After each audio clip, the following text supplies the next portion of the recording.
এই বিশাল জনসমুদ্রের উদ্দেশ্যে আমি বলতে চাই, আপনারা কি জাতির ভাগ্যের পরিবর্তন চান? যদি তাই হয়, 4টি দলের 3টি দল দেখা হয়েছে, একটি দল দেখা হয় নাই, সেই দলটির নাম কি? এবারের এই মহান সুযোগে সেই জামাত ইসলামীকে এই সংসদের ভেতরে কথা বলার সুযোগ করে দিতে হবে।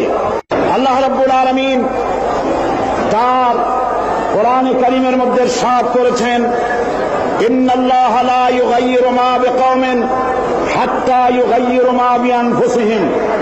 নিশ্চয়ই আল্লাহ পাক কোন জাতির ভাগ্য পরিবর্তন করেন না যতক্ষণ পর্যন্ত সেই জাতি তার ভাগ্য নিজেরাই পরিবর্তন করতে সচেষ্ট না হয়।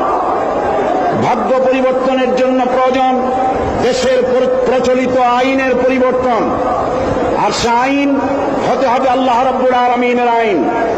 দেশ স্বাধীনের পর আমাদের এই মঞ্চের পেছনে যে সংসদ ভবন রয়েছে, এই সংসদ ভবনে যারাই এসেছেন তারা এই জনগণের ভাগ্য পরিবর্তনের কাজ, কেউ এই কাজে হাত দেননি।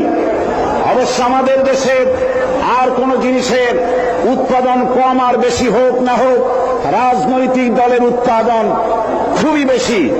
আমাদের দেশে বর্তমানে 250 রাজনৈতিক দল মাত্র কাজ করছে। এদের ভিতরে এমন দলও আছে যাদের নেতা এবং তাদের সেক্রেটারি সভাপতি কোথায় থাকেন তা খোঁজ করার জন্য তুলারাশির লোক দিয়া বাটি চালান দিয়েও খোঁজ করে পাওয়া যায় না। বর্তমান এই অবস্থায় দেশে বিদেশে সকলেরই জানা, এতগুলি দলের মধ্যে 4টি দল হল প্রধান। এই 4টি দল বিগত 26 বছরের ভেতরে 3টি দল ক্ষমতায় এসেছেন।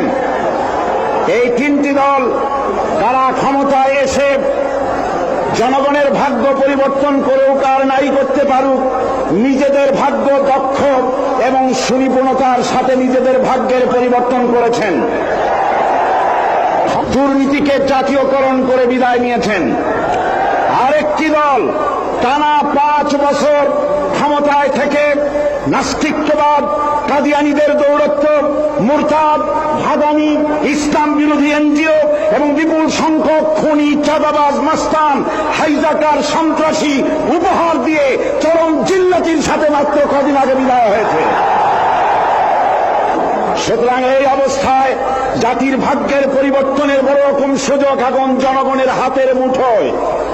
এই বিশাল জনসমুদ্রের উদ্দেশ্যে আমি বলতে চাই, আপনারা কি জাতির ভাগ্যের পরিবর্তন চান? যদি তাই হয়, 4টি দলের 3টি দল দেখা হয়েছে, একটি দল দেখা হয় নাই, সেই দলটির নাম কি? এবারের এই মহান সুযোগে সেই জামাত ইসলামীকে এই সংসদের ভেতরে কথা বলার সুযোগ করে দিতে হবে। 72-এর শাসনতন্ত্র পুনরুদ্ধারের মাধ্যমে জাতির কল্যাণ হবে না। 76-এর শাসনতন্ত্র দিয়ে জাতির কল্যাণ হবে না। জাতির কল্যাণ হতে পারে, ভাগ্যের উন্নয়ন হতে পারে আল কোরআনের সংবিধান। কেবলমাত্র কোরআন, শুধুমাত্র কোরআন, একমাত্র আল্লাহর আইন, সব লোকের শাসন ছাড়া জাতির কল্যাণ হতে পারে না।